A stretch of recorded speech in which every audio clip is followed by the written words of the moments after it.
நண்பர்கள் அனைவருக்கும் வணக்கம். நாம் இப்போது விறுவிறுப்பான சுவாரஸ்யமான ஒரு சிறுகதையை பற்றி பார்ப்போம் வாங்க. என்னை கடந்து செல்லும் எல்லா பார்வைகளிலும் எங்கோ ஒளிந்து கொண்டிருக்கிறது உனது பார்வை என்ற கவிதை வரிகளில் ஆரம்பித்து இறுதி வரை கவிதையாகவே எழுதியிருக்கும் தனது தந்தையின் 1980 வருடத்திற்கான நாட்குறிப்புகளை திருட்டுத்தனமாக படித்தபோது நிரஞ்சனுக்கு ஒரு சிலிர்ப்பு வந்து ஒட்டி கொண்டது. இமெயில், SMS என்று காதலை வளர்க்கும் இந்த நவீன காலத்தில் இப்படியெல்லாம் கவிதை எழுதுவார்களா என்ற ஆச்சரியம் அவனை உசுப்பிவிட அத்தனை பக்கங்களையும் ஒன்றுவிடாமல் படித்து முடித்தான் நிரஞ்சன். ஒரு போர்வையாய் உன் நினைவுகளை போர்த்தியிருக்கிறேன், உனக்கு திருமணமான பிறகும். கடைசி சில பக்கங்களில் காதல் தோல்வியில் முடிந்தது மாதிரியான கவிதைகள் இடம்பெற்றிருந்தன. அதை நினைத்தபோது நிரஞ்சனுக்கு மனம் பாரமாகி இருந்தது. அதன் பிறகு எந்த கவிதைகளும் அற்று நாட்குறிப்பின் கடைசி பக்கங்கள் காலியாகவே இருந்தது.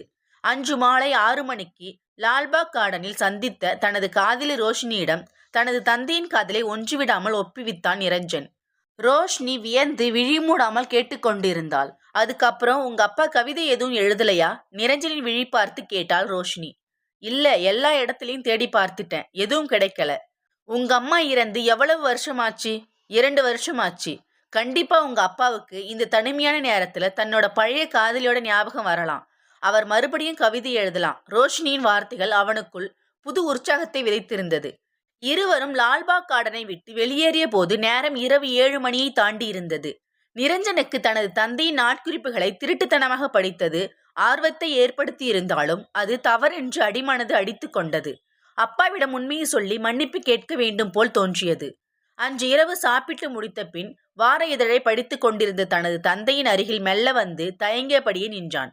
என்ன மன்னிச்சிடுங்கப்பா, உங்களுக்கு தெரியாம உங்க 1980 வருஷத்து டைரிய படிச்சுட்டேன்.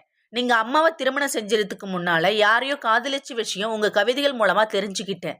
நீங்க விரும்பினா அவங்கள பத்தி சொல்லுங்கப்பா, கேட்கறதுக்கு ஆர்வமாக இருக்கு. தயங்கியபடியே கேட்ட நிரஞ்சனை ஒரு கணம் ஏற இறங்க பார்த்தார் சிவனேசன். அப்பாவுக்கும் மகனுக்குமான உறவில் ஒளிவு மறைவுகள் இருப்பது இயல்புதான். அது தெரியாதவரை காப்பாற்றப்படலாம். தெரிந்த பிறகு மகனிடம் எல்லாவற்றையும் சொல்லிவிடுவது உத்தமம் என்று தோன்றியது சிவனேசனுக்கு. தனது விழிகளை மெல்ல மூடி திறந்தார். சொரசொரப்பாக இருந்த தனது தொண்டையை இருமி சரி செய்துவிட்டு சற்று இடைவெளி விட்டு தனது காதலை பற்றி சொல்ல ஆரம்பித்தார். அவ பேரு ஸ்ரீவித்யா. கல்லூரியில என் கூட படிச்சா. எனக்கு அவளை ரொம்ப பிடிச்சிருந்தது. விரும்ப ஆரம்பிச்சேன். ஆனா அந்த பொண்ணு வாசுதேவன்னு வேற ஒருத்தனை விரும்புற விஷயம் தெரிஞ்சதும் நான் என் காதலை சொல்லாமலேயே விட்டுட்டேன். அதுக்கப்புறம் அவளுக்கு கல்யாணமாகி திருவனந்தபுரம் போயிட்டா. நீண்ட பெருமிச்சு ஒன்றை விட்டபடியே வெட்கத்தை விட்டு தனது பழைய காதலை தனது மகனிடம் சொல்லி முடித்தார் சிவனேசன். அப்பா 2 மாசத்துக்கு முன்னால உங்க கல்லூரி பொன்விழாவுக்கு போனீங்களே, அங்க ஸ்ரீவித்யா மேடமும் வந்திருந்தாங்களா? ஆர்வமாய் கேட்டான் நிரஞ்சன். ஆமா, அங்க வச்சு அவங்கள ஏன் பார்த்துட்டேன்னு தோணுச்சு. இந்த உலகத்துல எங்கேயோ ஒரு மூலையில தன்னோட புருஷனோட குழந்தைகளோட சந்தோஷமா வாழ்ந்துகிட்டு இருப்பான்னு நினைச்சுக்கிட்டு இருந்த எனக்கு அவ சொன்ன விஷயத்த கேட்டு ஆடி போயிட்டேன். அவ புருஷனுக்கு ஆண்டவன் நீண்ட ஆயுள கொடுக்கல. கேன்சர் நோய் வந்து கல்யாணமான 2 வருஷத்திலேயே இறந்துட்டார். கையில ஒரு பெண் குழந்தைய வச்சுக்கிட்டு ஒரு விதையா வாழ்ந்துக்கிட்டு இருக்கா. அவரது விழிகளில் நீர்த்திவளைகள் திரண்டு உருண்டோடி அவர் கால்களில் விழுந்து தெரித்தது. அவரது மன இறுக்கத்தை தனது மகனிடம் சொல்லிய போது அது அவருக்கு ஆறுதலாக இருந்தது. ஆனால் நிரஞ்சன் ஒரு பெரும் பாரத்தை தனது இதயத்தில் தாங்கிக் கொண்டதை போல் உணர்ந்தான். இரவின் அமைதியும் சலனமற்ற அறையும் மனதின் பாரத்தை மேலும் உயர்த்தியது. 1 வாரம் கழிந்து சாய்வு நாற்காலியில் அமர்ந்திருந்த தனது தந்தையின் அருகில் தயங்கியபடி வந்து நின்றான் நிரஞ்சன். அப்பா, நீங்களும் ஸ்ரீவித்யா மேடமும் ஏன் கல்யாணம் செஞ்சுக்க கூடாது? தனது மனதை அரித்த அந்த விஷயத்தை நொடியில் போட்டு உடைத்தான் நிரஞ்சன்.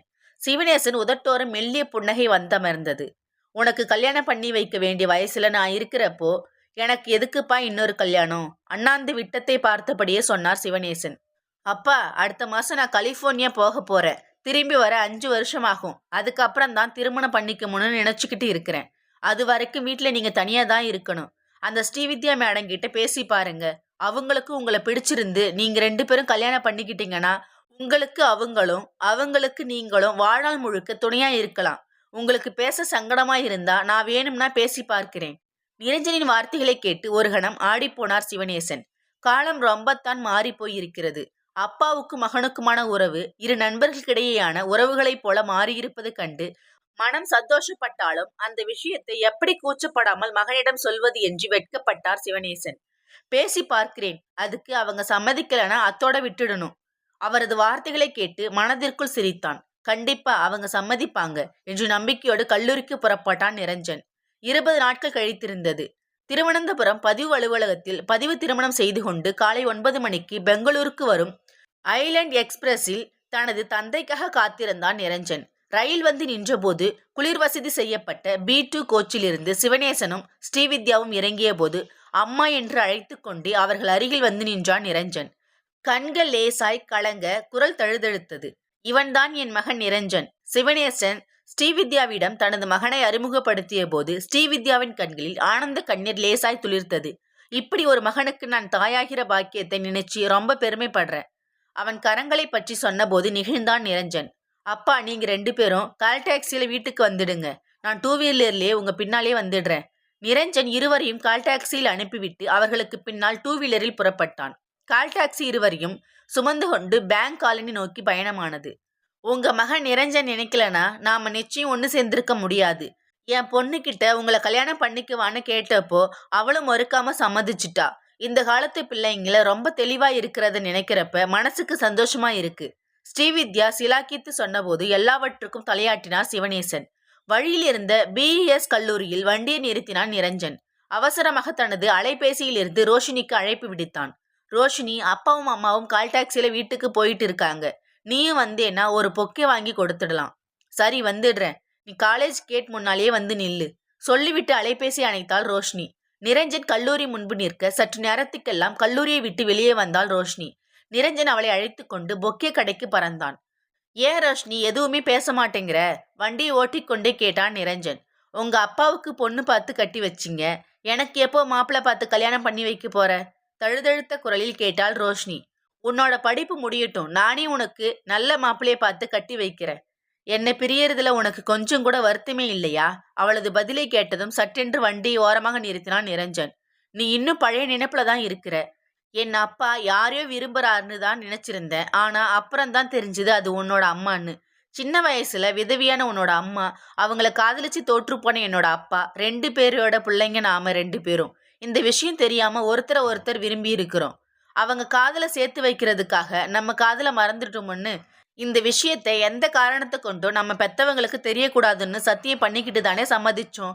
இப்போ திடீர்னு பழைய ஞாபகத்துல பேசினா எப்படி? உறுதியான குரலில் நிரஞ்சன் சொன்னபோது ரோஷினி சுதாகரித்து கொண்டாள். சரி, வண்டியை எடு, பொக்கே வாங்க போகலாம். அவள் சமாதானம் அடைந்தவளாக அவனது வண்டியின் பின்னால் ஏறி அமர்ந்தாள். தங்களது பெற்றோர்களுக்காக தங்களது காதலை தியாகம் செய்துவிட்டு ஒன்றுமறியாதவர்களைப் போல இருவரையும் வாழ்த்த பொக்கேயுடன் வீட்டுக்கு விரைந்தார்கள். காற்று வீசிய பிறகும் ஒன்றும் அறியாததைப் போல அசிய மறுத்திருந்தன சாலையோர மரங்கள், அவர்கள் மனதைப் போல. இத்துடன் இந்த கதை முடிவடைகிறது. இந்த கதை பிடிச்ச லைக் பண்ணிக்கோங்க. இதே மாதிரி ஸ்டோரி வேணா நம்ம சேனலை சப்ஸ்கிரைப் பண்ணிக்கோங்க. தேங்க்யூ ஃபார் வாட்சிங்.